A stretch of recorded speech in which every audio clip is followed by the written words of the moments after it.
This week on the podcast, Carrie and I are joined by a former Disney cast member who worked at both Disneyland and Walt Disney World. You might have seen him performing at Disney's Hollywood Studios as one of the citizens of Hollywood, where he played the movie star Stone Granite. But he has done so much more than that. Carrie and I are both big fans, and we're really excited to talk to him about what his life at Disney was like and what the future holds for Cameron Matthews. Stay tuned. Hi, I'm Francine, and you're listening to the Pixie Dust Fan Podcast, a podcast where our first topic of conversation will always be Disney. I've been a Disney fan for as long as I can remember, and I'm determined to bring more of that Disney magic into my everyday life. So if you need a little extra pixie dust in your day, you've come to the right place. Thanks so much for listening, and let's get started. Welcome to the Pixie Dust Fan Podcast. Hi, Carrie. Hello. Carrie, are you excited? Yes, very.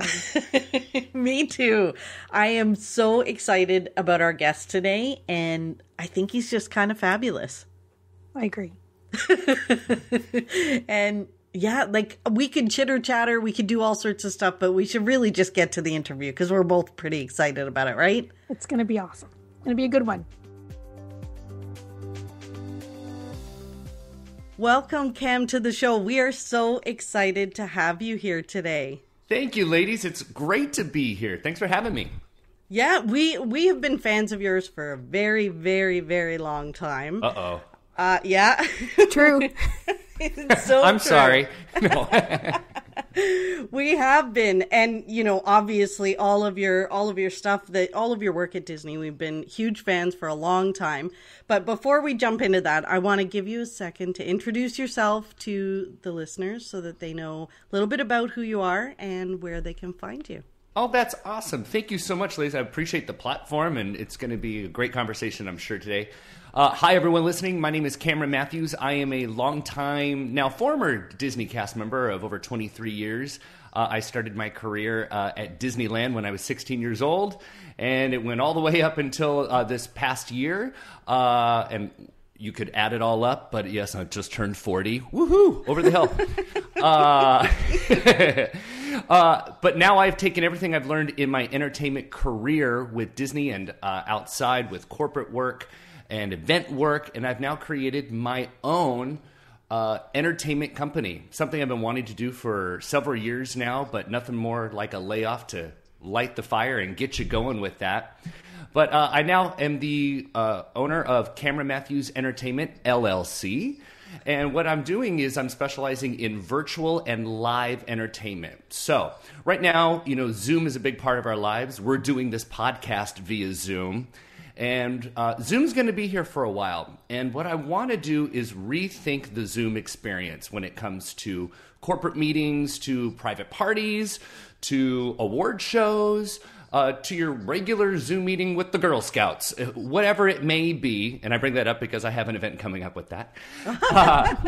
So if you're looking to energize your next event, you know, and make it effective, entertaining, memorable, I'm ready to customize an experience for you. So it's not just a cookie cutter. You're just getting the same thing from me every single time. I like to hear what your business is about, what your event is about, and cater some sort of wacky character or a serious character and put it all together into a memorable experience, especially right now on Zoom, since we're living in the world we're living in.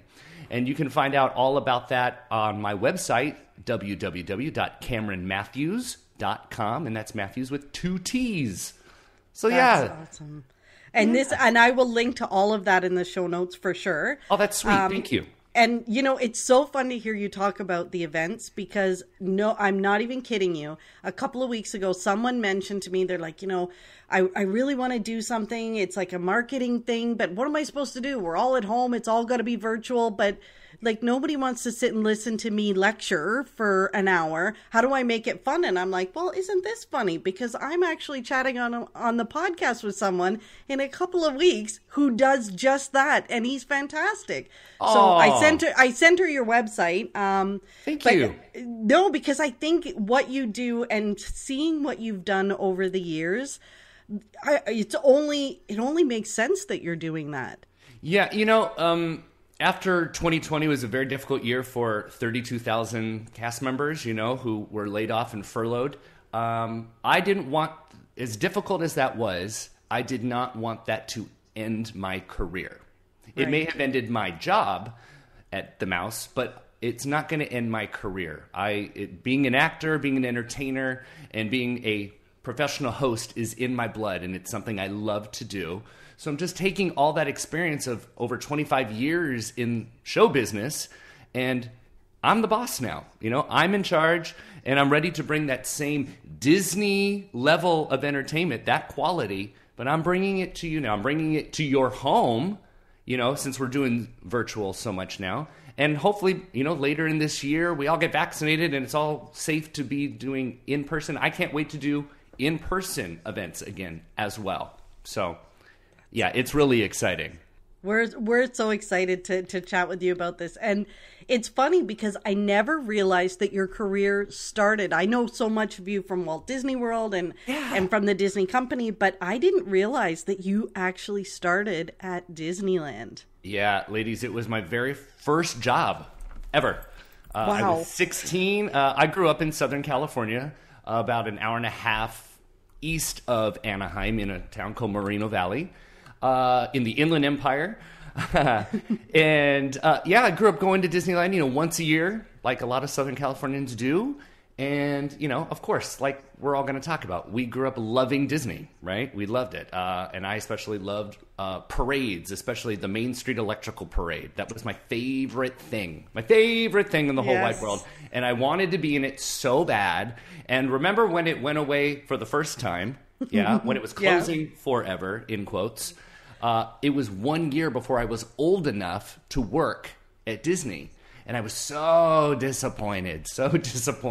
I even wrote a letter to Disneyland and said, is there any way I could be in the parade? My dream was to ride Elliot from Pete's Dragon. That was my dream. My dream to ride. I didn't have to be Pete. I just wanted to ride it. I wanted to be on it. Is there any way? And, believe it or not, like months later, the head of the parade department actually wrote me a letter and said, of course, thank you for reaching out. We can't grant that wish. We can't make that dream come true. But we look forward to having you come audition next year when you're old enough. And they actually sent me this pro glossy photo of Elliot, which was really sweet, right? And that's so cool. A year later, I did go and audition, and my very first thing was being a hero wannabe, a scrawny guy on an exercise bike in the Hercules Victory Parade in 1997. And it all started there. That's so cool. Yeah. That's Francine's favorite parade and her favorite part of the parade. Oh my gosh, You're just saying that. No. Trust me, I've been there. I've been at Disneyland while we've watched that parade with. Yeah, Fran it had the best music. It had the best gosh. music. Now it had big shoes. Huge. It had big shoes to fill because it was replacing the Lion King celebration parade that was just beloved, right? And so Hercules Parade was on a smaller scale. But man, that music was so great, and I had so much fun with that. Oh, I'm absolutely over the moon about the electrical parade. Yeah, Franny's favorite. It has been since... You can't see this, but I'm raising the roof if that's still cool. Oh my gosh, yeah. Since I was a kid, I have idolized. There were two things that I loved about that parade. One was Elliot, just because I'd never seen anything so big and full of lights, and I loved Pete's Dragon. And the other was the trumpet players. On the ones that would come down, they were and it was like they were like plastic trumpets with lights on them, and they would come down the parade and they would sway back and forth. Are you talking Spectro Magic? Oh, no. The trumpet, the opening. Is that where the trumpet? That's Spectro Magic. There's Spectro. Yeah. Yes, you're mixing up your you're mixing your nighttime spectaculars. I know, but they're also great. It's funny. The electrical parade is so beloved for Californians, and Spectro Magic equally here, in Florida was beloved as well. That's so incredible. Yeah. And just a little side note on it, years later, because the electrical parade, we all know, bounced back and forth from Florida after it closed forever, right? So it went to the Magic Kingdom for a few years, a couple times. But in my early times at Disneyland, there was a time it was coming back to California to reopen at California Adventure, where it did a stint for a few years at California Adventure. And how cool is this? I finally got to be in the parade at California Adventure. I wasn't riding Elliot. No. I was a canopy carrier holding the canopy in the Cinderella unit. That's right. I was walking scenery. But you know what? It was awesome to be in something that I grew up watching and loving, and then to actually then be in it. That was so cool. That must have been that was one thing we wanted to ask if you got to go into the parade. Yes, I ended up getting to do it, and I got a picture right up on top with Elliot because I worked there at that time. I could at that point. So I do have a picture of me in my canopy carrier outfit up on a ladder right next to Elliot's head. So, full circle. It ended up happening. So wow, that's incredible. Yeah. And I'll bet I'm sure a lot of the cast members are similar, meaning like they grow up and that's their dream. So it's not really, is it embarrassing to admit to them all, like, this is my dream, I'm there? Or is everybody like, yeah, mine too?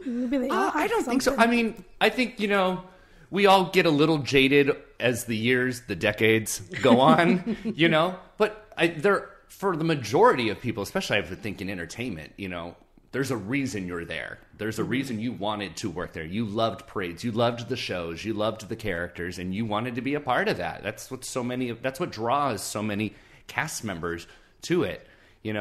Is those entertainers. And just a side note of just what we're kind of going through now of how important entertainment is to the Disney experience. I'm not being paid to say that, but it's true. The entertainment, and that was a lot of what was just recently cut. Yes. And usually is the first thing that is cut, but entertainment is valuable. Entertainment is what Walt Disney wanted to bring the guests originally. Yeah Fun times with the family, right? Parades, shows, yes, attractions as well, absolutely. But to create this whole world of entertainment, you need the entertainment. And exactly. I do hope, as things go back to the new normal, that will come back. I hope so, because I think the biggest challenge with entertainment like that is how they measure it. Like, it's so hard as a company when they're looking at numbers on a spreadsheet. They see how many people came in the door, how many people bought tickets, how many people went on this attraction. But what they don't see is the value of the dollars and cents of what that entertainment brought to the guests. That value can't be measured in dollars and cents, but it's huge.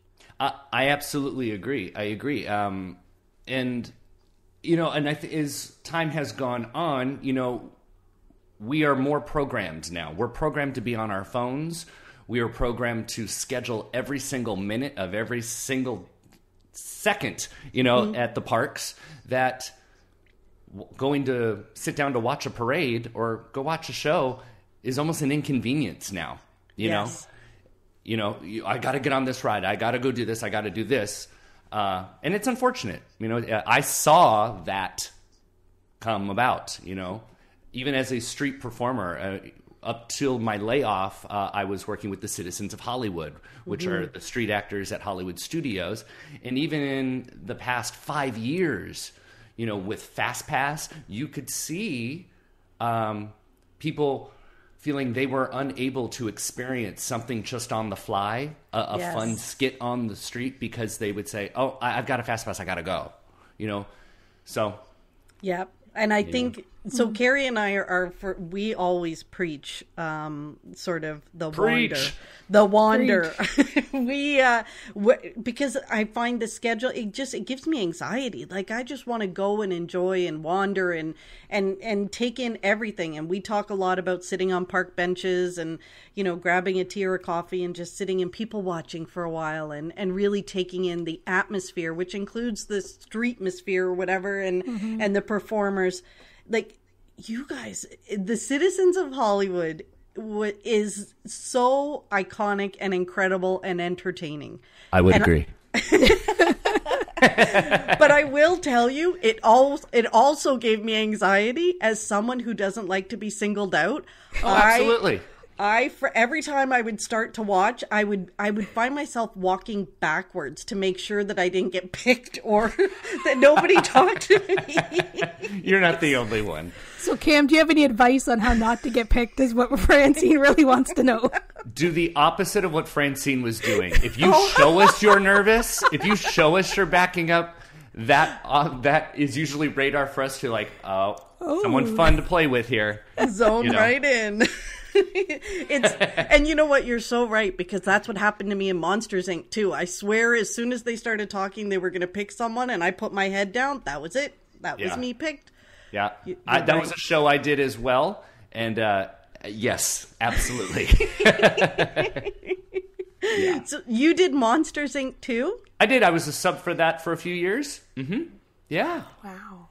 You've had some incredible roles at Disney. I've been very, very blessed. Very, very blessed, ladies. To be have been in entertainment this entire time is really great. And on the Florida side, which is different, at Disneyland I was a Disney cast member, but in Florida I was under an Actors Equity contract. And if folks don't know, shows like Citizens of Hollywood, The Monsters Inc., Laugh Floor, Hoop Dee Doo Revue, which my wife was a part of, and Indiana Jones, the Frozen sing-along, all those shows where you have live actors on microphone, 9 times out of 10, they are members of Actors Equity, and they're under annual contracts. So every year, we don't know if we will be renewed for another year. So we're not guaranteed any of that. Yeah, we're not guaranteed just to keep going if we want to be there. Casting can change their minds. So I'm very blessed that I was able to, we moved out here in 2008, that I was able to maintain it until this period of time of 2020. So very blessed, a lot of different shows, a lot of experiences, a lot of corporate events. I got to travel for the company and for a couple years to Canada, to Mexico, all over the eastern part of the country to advertise Disney stuff for travel agents. I was very lucky. Opening castle shows, great. It's awesome. It was awesome. I may have seen you at one of those traveling shows where you chugged some maple syrup. Gosh, Carrie. Yes. Oh my goodness, so Carrie funny. is referring to that was in Toronto, right? Mm-hmm. Yes. So this travel agency show we were doing was a road show where we were just bringing the latest and greatest of the Disney travel products to travel agencies all in different regions of the country, including Canada. And yes, I was playing an over-the-top, ridiculous talk show host who was just loving everything about Canada, that I even put maple syrup on poutine and ate it on stage. Yes, I'll do anything for a laugh. It was awesome. Yeah, it was disgusting, but it was fun. You're always so incredibly entertaining. Oh, that's sweet. No, it's so true. And I think, so I had an opportunity to meet you briefly during the Hollywood Studios 30th. Wow. They had a social media event that I was invited to, and you were hosting an event where we were looking at all the desserts that were coming. Was that at the Brown Derby? Yep. I remember that. Yeah. Yes. At the Brown Derby. And it was so much fun. And even like everything that I've ever seen you do, from, the Citizens of Hollywood to that event to the travel stuff, you just. Oh my gosh. Hold on. Did you come up to me and say, I remember you from the road show? Did you say that? Yes, I did. I remember that. Oh my goodness. Oh my goodness. And I remember coming home and telling my wife, I said, this lady came up to me and she goes, are you the guy from the road show? I did.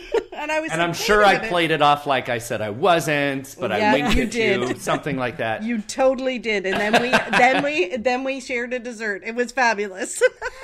That's cool. You're unforgettable. Like when we left that road show, I think that's when we were all like Cam Actor. We followed you on social media. We found your Instagram, and we've been following you since then because it was so much fun. Oh, that's so and everything. sweet. It's so you have us belly laughing, and it's just so entertaining. And you, I appreciate that. It's my life's calling. I is. love to make people laugh. Yes, 99% of my comedy is dad jokes, but I love puns and I love dad jokes. But I like silly humor. But I really appreciate that. Thank you. Now, when you're doing things like that, or even on the Citizens of Hollywood, I always wonder, did you get a kind of a script, or how much of that is ad-libbed? Because some of this, you really look like you were just having some fun with it, and I couldn't imagine that there was some kind of script behind it. Sure. We'll peer behind the curtain right now.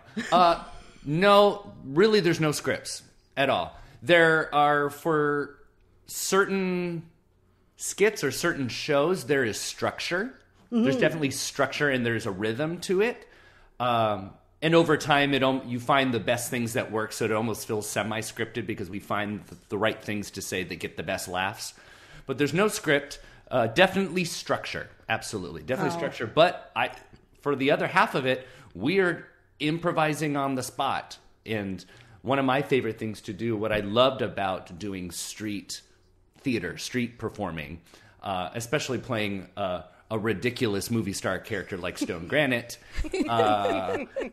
And I wasn't the first guy to play Stone Granite. So, I love to be able to take this kind of iconic character of Disney folklore at Hollywood Studios and, make them my own. And I love just to observe what people were doing. If Francine was walking away, I would make that part of the bit, if people were laughing, or, I would just try to take any little nugget of, inspiration and incorporate that into the experience. So then it's personalized, and that's, as a little tie to what now I'm doing with Cameron Matthews Entertainment.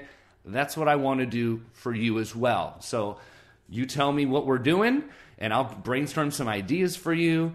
And even in the live experience, I'm pulling just from what I see on screen and, making that a joke or making that entertaining, making that energized. You have to be quick on your feet. You do. Because I actually assumed that, and we fail a lot, and we do fail a lot. We do. We're not perfect. I mean, sometimes you go, oh, that didn't work out right. You're, oh, that sounded funnier in my head, but it was pretty bad, and I won't do that again. Wow. So it's never a perfect thing, but that's improv. But do you get nervous before you go? Because I was very nervous in my beginning months at Citizens of Hollywood. I mean, they have been around since the opening day of Hollywood Studios, So they're, one of the longest entertainment offerings. So they have a lot of history. A lot of famous people came through Citizens of Hollywood that went on to Mad TV and to television shows. So there are some names that have gone through here and have become more famous because they're that talented. So, there's like big shoes to fill. I had no idea. Yeah. Wow. And when you're working with the others, like there must be certain people the other players, like there must be certain people that it really just gelled with, where it was absolutely. Because you could see when you guys were performing together, it was kind of like it was gold. It just came together and it went off with it, because that's why I found it so funny that there wasn't really a script, because how does that just organically happen? You got to have trust. You definitely have to have trust with each other. And, everyone in life, you find those that you mesh well with, right? So, and that definitely happens with the work I did at Hollywood Studios. And, there just were some shows that you walked out and it was just another day, but and something just great happened. It clicked. It happened at the right time, and you sometimes would walk off set and just would be like, that was awesome. And those are just great memories. Is that your favorite role that you playing on? I knew that question was going to come. My wife makes fun of me all the time because anytime you ask Cameron, what's your favorite anything, I have to give you a top 3 because I just can't actually say a favorite. That goes with like movies, music. I'm like, yes, it's definitely up there. It's definitely up there. I would say, if you want me to give you a top 3, ooh, God. Yes, we'll say Citizens of Hollywood. And one show that is very special to me, it was the reason I got to Walt Disney World, was Block Party Bash. Block Party Bash was the Pixar Street Spectacular. It was a parade/show that actually debuted for the 50th anniversary of Disneyland Resort at California Adventure. And I did it for its entire run there. And then I transferred with it to Walt Disney World, and I did it for the entire run at Hollywood Studios. So that's very special to me. So I opened it and I officially closed it out here. I won't ruin the magic with who I played in that. But you might be green with envy. I'll just say that. But that's way up there. That's way up there. And that role provided me a lot of more opportunities as well with company. And then like for a third, oh my gosh, so many great things. Man. I would say from Disneyland, being in Fantasmic. I did Fantasmic for like 7 years. What? Yeah, and that's where I met my wife, actually. We both performed in Fantasmic. I was a standby, so I was on call. If someone got sick or got hurt, I went in and did a bunch of different roles. So that's pretty cool. Fantastic. Just jump in and save the day. Yeah, I mean, my brain works like a dance captain who kind of sees the whole picture, and I get a high off figuring out the whole plot of like where does everyone go at the same time, and so I did that with Fantasmic. So I would know a bunch of different tracks, a bunch of different roles, and just jump in at a moment's notice. Wow. Yeah. So cool. That would be fun. We always talk about the difference between Fantasmics at Disneyland versus Walt Disney World. Oh, big differences. Mm-hmm. Well, and even now the newer Disneyland is completely different than the one I did, than the original. See? Yeah. Yeah. It's incredible. I think I was so used to seeing the one in Walt Disney World, and when I finally saw the one in Disneyland, I was amazed at how close everything was. That it just felt more overwhelming because it was so right in your face. It was incredible. And I think a cool part there's so many differences, and you could talk all day about it. But I think the cool thing about the Disneyland one is that you, during the day, had the opportunity to be on that stage and to be on the Mark Twain and to be on the Columbia, the big Columbia ship. And then at night, completely transformed. She's like, what? I was on that earlier today. I was on that stage earlier today.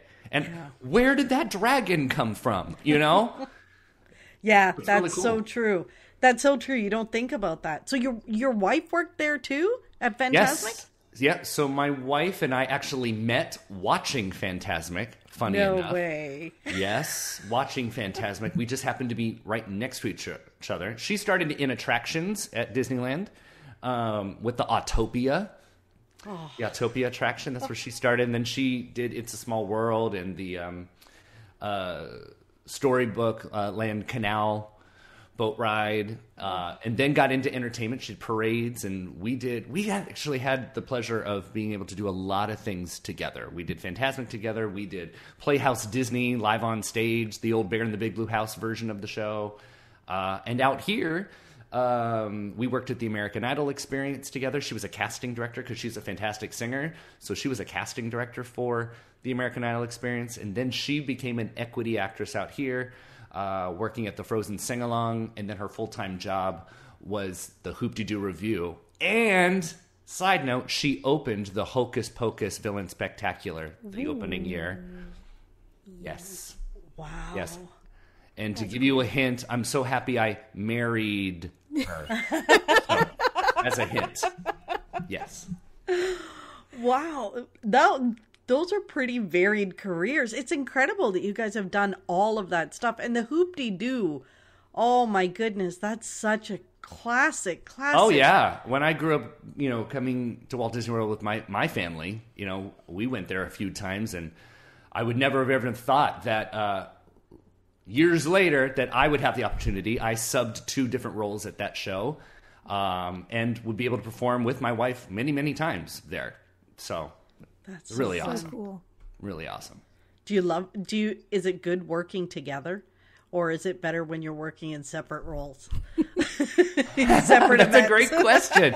No, I think it's great. We know how each other works, and but I think at the same time it's also great that we were not contracted at the same place. Yeah.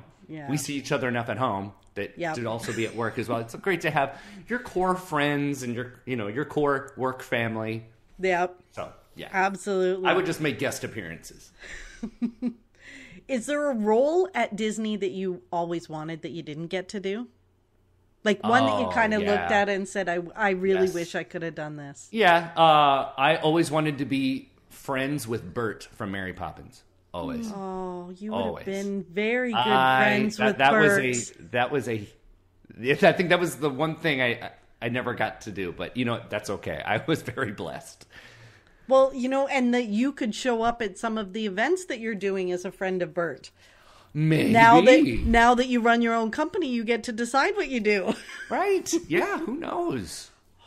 Wow, you would have been very good friends with him. Oh, was there anything in your improv days that kind of caught you off guard at Disney? Like sometimes I almost had anxiety watching you guys when you would pass that mic to someone in the audience and ask them a question, and I would think, what if they say something completely inappropriate? And they do. Yeah. And you do your best to make a left turn very quickly, get out of it. And that was definitely something that was a learning curve. You can't really be taught that. You would learn, because I would host a lot of our shows and would have those opportunities to bring the microphone to someone. And you would learn techniques over the time of phrasing questions, and some questions just to never ask a certain way because it may be too much of an innuendo, or it could just open the door up to something we don't want to hear, at Disney. But it did happen. I mean, that's improv. It's in the moment, and we just do our best to, avoid any further discussion on it and keep going. The rule of improv is yes and, which means whatever is said, yes, and I'm going to divert, So. Was there ever anything that kind of made you broke character, but like you something's going on, Oh yeah, and you can't help it. You got to start laughing, or you got to break character. Everyone has different. Yes, everyone has different. I think rules of thought on it, and that's great.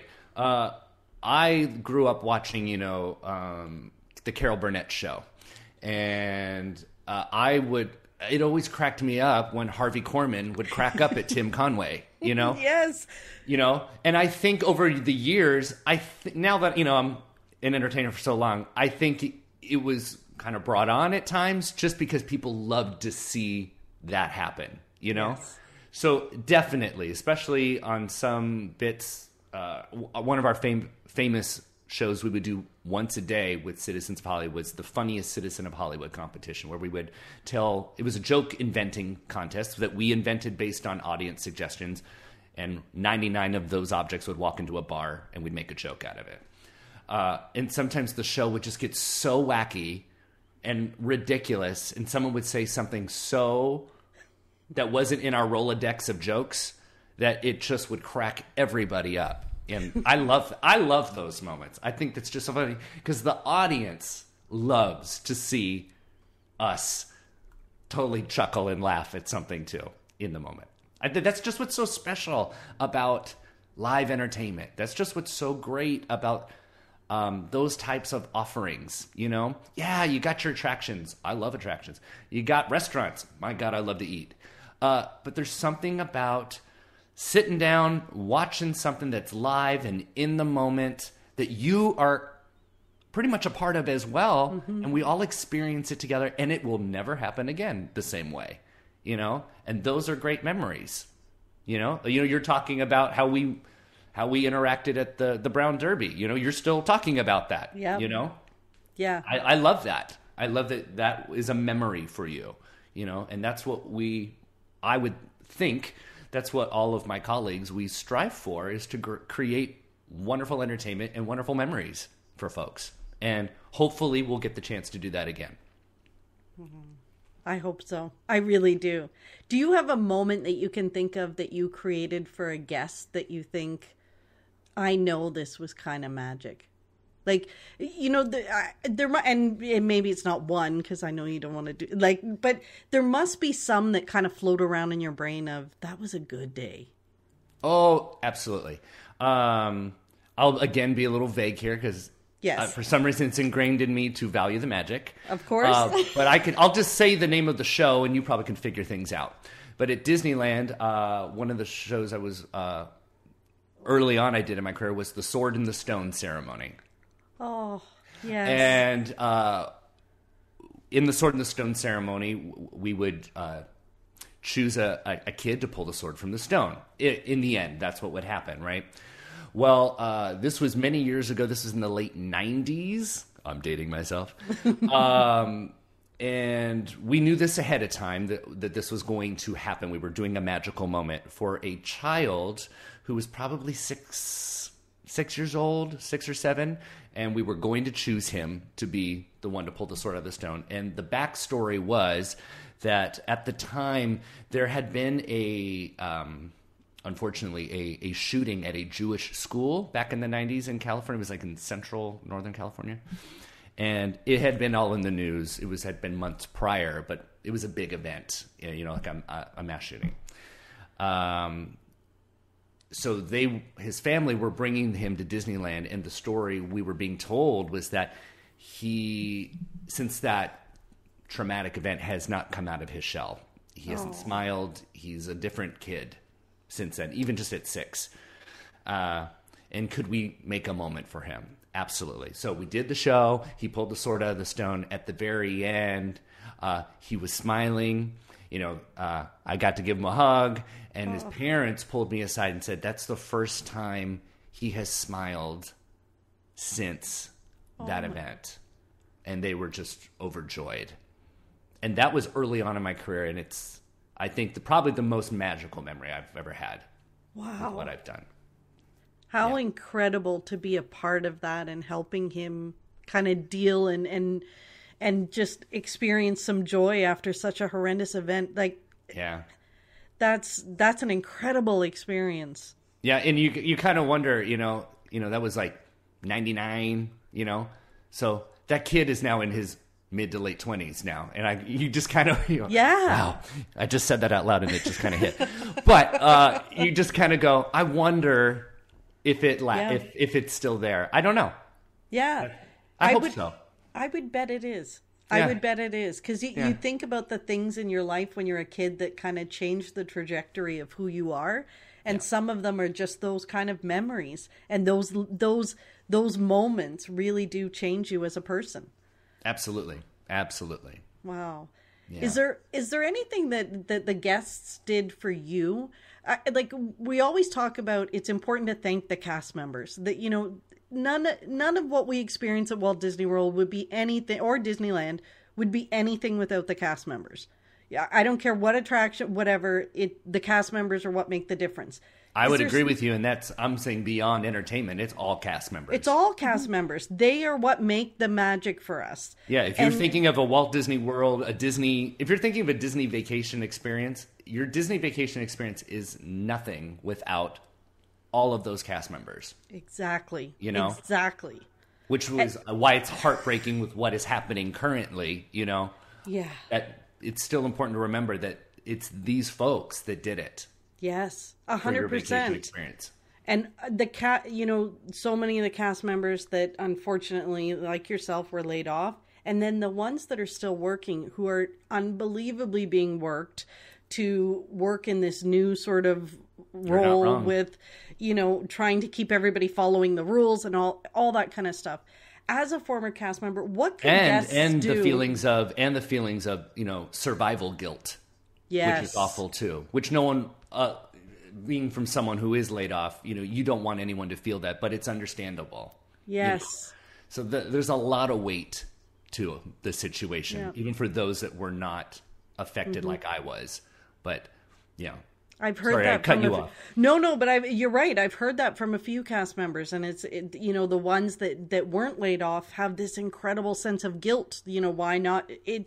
What a horrible time for all of this. But if we as guests were going to thank cast members or express to the cast members, was there something that someone did for you that you appreciated, that said, you know what, thank you for appreciating me as a cast member? Is there something guests can do that said, you know what, it made you feel good about the work you were doing and expressed our appreciation? Aside from, we used to be able to tweet at Walt Disney World and get them to recognize people, but that really never felt like much. I think of two things, really, and I'll say the one is just kind of fluff. But, a lot of guests, when you're in entertainment, you get fans, and they'll make you gifts that are specialized to what you're doing, and that's always very sweet. That's very sweet. Never expected, but very sweet. So that's one thing. I would say for me is a thank you. If it meant so much to you that you felt compelled to either, one, tell us personally, or oftentimes it would be months later, but if that guest who had a great experience went to guest relations and let them know, it usually gets to us eventually, to us personally. And if they wrote something really nice, that's always great. Because we would get acknowledged, say like in our daily company meetings with our team, right. Go, oh, so-and-so got a guest compliment today. Let's read it. Those are great when they can spell out what the moment was, and they usually were the most simplest of moments. But in my world, that was the best way. And I think that's what a lot of folks could do these days. If there was a cast member, tell them thank you, especially right now. Yeah. Tell them thank you for what they're doing. They're putting their lives at risk. They are. There's a risk to all of this right now. They're doing that. I think because I have friends that are still working there, and I hear their struggles. And this will get a little serious, but a great thing you can do is follow the safety protocol. Yes. If you're going to go to the parks now, you need to wear a mask. Wear your mask and don't be angry about it. If it's something you can't do, that's okay. Then this is not the time for you to visit. Right. A lot of cast members are having to play babysitter and tell people and to remind them, and then they get chewed out. That's not cool, folks. That's not never cool. You know what? These are the rules of it. Follow the rules. Be kind, or just wait until this time has passed. Yeah. I think that's a huge thing you can do for cast members, especially right now. It's a great reminder. It's a great reminder because I know that you hear it online. I've heard it from cast members, the same thing. Many times. It's disgusting. It's crazy to me. You're going to the most magical place. Just do what you're told and enjoy it. Just really, the rules are there. And there's no for excuse. reason. There's the rules ahead of time. You know the rules ahead of time. Yeah, and be kind. Be kind. Be kind always is a really good thing. And I think, especially the cast members always work so hard for all of us making magic. And I try to make sure to thank them. Even online, cast members I've never interacted with, when I see them post something, I thank them for making magic for all of us because that's what they do. Right. And, it's so incredible to hear some of the stories about the magic they've delivered to people that, people need to remember to just be kind. Be kind. And yes, you do generate some fans because, you've got two of them sitting right here. Carrie and I have been big fans of yours for a long time. Oh, that's sweet. And we have been so overjoyed to have you join us today and chat with us about everything that you're doing. And I can't wait to see what happens in the future for you with your company and the events that you're going to be doing. Thank you. I'm really excited. I'm very excited. Again, it was something I've wanted to do for years, but when you're comfortable, why are you going to make a change? So yeah, I'm just thrilled to do it. And what really energizes me, that it's taking off in a good way right now. I'm having the opportunity to occasionally hire my former colleagues for events. That's awesome. To do virtual events with me. I did one with a young lady earlier this week, and I have an event next week, and I've got 2 more different folks that I worked with at Citizens of Hollywood that we're going to do a whole 80s birthday party virtual event, and we're all playing different 80s icons. And I love that I'm coming to the point that I'm like, I know these people have talent, and I'm going to recognize that they have talent, and they have the chops, and they have the skills, and I love that I can pay them to keep working as actors is what they love to do. So if I can keep doing that, I think that's fantastic. That's just awesome. And if we can help promote and share your events, we will absolutely be happy to do so. That's great. I appreciate that. And for folks that, if you're still listening, I feel so weird to talk about myself. That's kind of what I've done this whole time. But if you're looking for an event experience, definitely go to CameronMatthews.com, fill out the contact form. I'd love to chat with you about it. And nothing is too small, that's too big.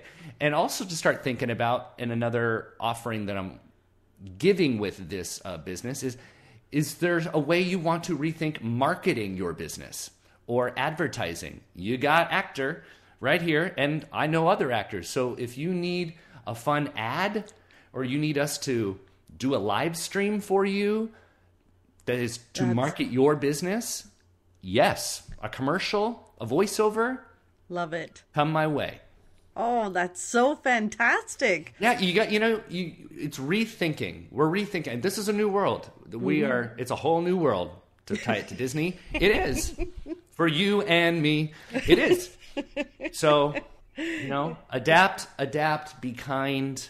And I think we're all going to be so much stronger and have grown, I hope, in the best ways in these next couple of years. I do too. Now it's so cool to see people reinventing themselves. It is. And I'm really enjoying watching everybody do that, because I think it's incredible what happens when you're kind of forced to do something different. And sometimes the best things come out of that. It's true. And if folks who are listening are not aware of it, you need to check out on Facebook the Facebook group that's called Ear for Each Other. Ear like a Mickey ear. Ear for Each Other. It is a Facebook group that's over 70,000 members now, and you can just join. But the whole site is geared for the furloughed and laid off cast members to promote their side hustles and new businesses. So if you're looking for anything, you can find it on the site, because the cast members who have provided you great guest service throughout the years for your vacations are even more talented than the job they did. Yeah. You'll find people that make things, they cook things, I event things, right? They even helped me out over the holidays. I'm on the side a glorified Clark Griswold wannabe, and I did holiday light installs over the holidays, and they got me a lot of business. That's terrific. So if you want to support any of the 32,000 from Disneyland and from California, and this is Imagineers as well. God, there's Imagineers on there too who are doing amazing stuff. All different cast members. If you want to support them, if you want to, if you're looking for a gift, you can find it on here, especially a Disney-themed gift of any sort. Go to Ear for Each Other. You do have to, I think, just fill out a form. You can only post if you are one of these cast members, but you can definitely shop. That's and you awesome. Just fill in keywords of things you're looking for, and you're going to find some of the greatest stuff. And you're supporting new business owners. You're supporting cast who are just trying to get by right now. And it's a great thing, and I've benefited from it, and I will sing it to the cows come home. That is a great way to tag on. How can we thank cast members right now? These ones, go to Ear for Each Other and on Facebook and support them. I will link to that as well. So I'm going to link to your website. I'll link to the group. Please, I will thank link you. to your Instagram as well. Now, Cam, it's been so much fun talking to you. I hope you're going to come back and chat with us again. Sure, this was fun. But before we end every episode, our thing on the podcast is that everybody shares, and I forgot to remind you before, so I hope No, you have something. It was in my email. She's very thorough, everybody. She's very thorough. It was, we share something that brought us pixie dust this week. And it could be anything, big, small, just something that reminds us to be grateful and happy. Do you have some pixie dust from this week? I do. On top of what I've just said about being able to now hire my colleagues, last night, a former Voices of Liberty singer and a pianist that worked at Disney, they did a live jazz concert. Her name is Sarah Whittemore. Her voice is like velvet. It's incredible. She has a new EP that has just come out February 5th, Sarah Whittemore. Check her out. And Kyle Mattingly, they did a live jazz concert last night. And it's just proving and showing the talent that is in Central Florida right now.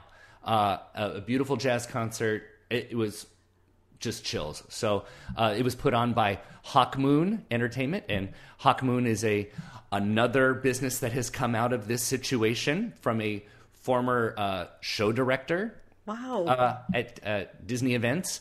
He and a business partner have launched another event business called Hawk Moon, and was promoting Sarah and Kyle last night. So that was incredible to me. If you love great jazz, I love great jazz. I really do. And I'm not talking like waiting room dentist office jazz. Okay, I'm not talking that. I know a lot of people think that. And I'm talking good jazz. She's incredible. Was Voices of Liberty for years. Left on her own to become her own artist. And she's fantastic. Sarah Whittemore, check her out. That's my pixie dust. I love that, and I will absolutely link to her as well. I love that. Yeah, of course. It's important to support everyone. What's your pixie dust for the week? Can I ask? Yeah, Carrie and I always have pixie dust for the week. Carrie, do you have yours? Carrie always struggles with hers. Yeah, I do. But I've learned to find pixie dust in a lot of things over oh my gosh, over the Carrie, last 80-something episodes that we've done that for. So I've embraced pixie dust. My pixie dust is easy this week. Yeah, what's that? Because it's the Muppet Show on Disney Plus. Oh, and you're wearing the shirt now. I've got the shirt on, and I love the Muppets, and I've been watching it nonstop, and it just brings me the more joy. It brings me a year's full of pixie dust. So that's my pixie dust. My best friend loves the Muppet Show, has been posting so much stuff going, it's back. Yeah, exactly. And everything about it is awesome. Everything. Yeah, and I don't think it's past it, but D23 is doing a whole Muppet celebration coming up here. They had something on. They streamed something, I think, Thursday night. Was it on Thursday? Yeah, that was probably all to celebrate that. But that's really cool. That's my pixie dust. What's your pixie dust, Fran? Well, my pixie dust this week, you're going to laugh, but it was the fact that we figured out how to do an Instagram Live, because we've been talking about doing it for months. And it's really not that great when you look at it, because we have no idea. We deleted the video. We didn't know how it worked, but we went live. But you did it. It's very nerve-wracking to do those things, and we figured it out, and we just said, let's do it before we chicken out, and we did, and we had a good giggle about it I'm proud of you. That's great. Yeah, thank you. That's fantastic. Yeah. I dabbled in that early pandemic last year. I wanted to keep the improv chops sharp, and I came up with at the Daily Pun 99, where essentially we did those 99 jokes, and I would have some of my colleagues come on, and just fans and people that found it, and every day for like half hour at 3:00 we would just invent 99 jokes all together. And it was a ton of fun. It's fun to interact that way. You know? It is, and it's so important right now. I know we can't be together personally, but staying together virtually is just, you know what? It's filling the void for sure. Filling the void, yeah. Yeah. Thank you so much, Cam, for joining us today. You are so welcome. Thank you for having me. Absolute pleasure. And yeah, we can't wait to see what you do. We'll link to you again on the show notes, and everybody can find you at Cam Actor everywhere. Yeah. And on your website, CameronMatthews.com. Thank you, ladies, so much. This has been great. Carrie, how much fun is Cam? OMG. Awesome. OMG, that was so incredible. So many stories. Like, we probably heard a little tiny 0.5% of all the stories you could probably tell, and all of the wonderful experiences and funny jokes and amazing things he accomplished. And I can't believe how much stuff he's got. I can't believe that he remembers meeting me at Hollywood Studios. Like, I gotta tell you, that geeked me right out. Nerd alert. Totally geeked me out. Cause like that was probably the best trip of my life. Like I had so much fun on that trip. And he was part of it. Yeah. Like that was a moment for me. And I think I can't believe he remembers that. Like, how does your brain remember all that stuff? It's crazy. It was fun. It was a lot of fun. I'm so glad we got to talk to him, and we'll have to have him back on again, because I think, his new company and what he's doing online, it's just going to much fun. It's going to be fun to watch, isn't it? Mm-hmm. Yeah. Yeah, well, we'll be reaching out to him again and talking to other cast members and supporting them however we can. It's important to remember to support them all. Awesome. Well, thanks again, Carrie, for joining me, fabulous co-host. No comment. Well, he did kind of catch us off guard a little bit on our pixie dust. I wasn't prepared. Were you? No. Well, we did okay. It's good that we're flexing that brain muscle to just remember the happy things, right? Exactly. Right. Okay. Sure. Well, thanks again, Carrie. And remind everybody where they can find us online. Pixie Dust Fan, everywhere, every channel. Tell your friends about our podcast. Share us with... Leave a review on Apple Podcasts. Oh, yeah. Leave a review. Those are good, too. And share the podcast with anybody that you think might enjoy a little bit of Disney in your day. Thanks again. Until next time, remember, you are never too old to be young. Chase your dreams and design your own happily ever after. Waka waka.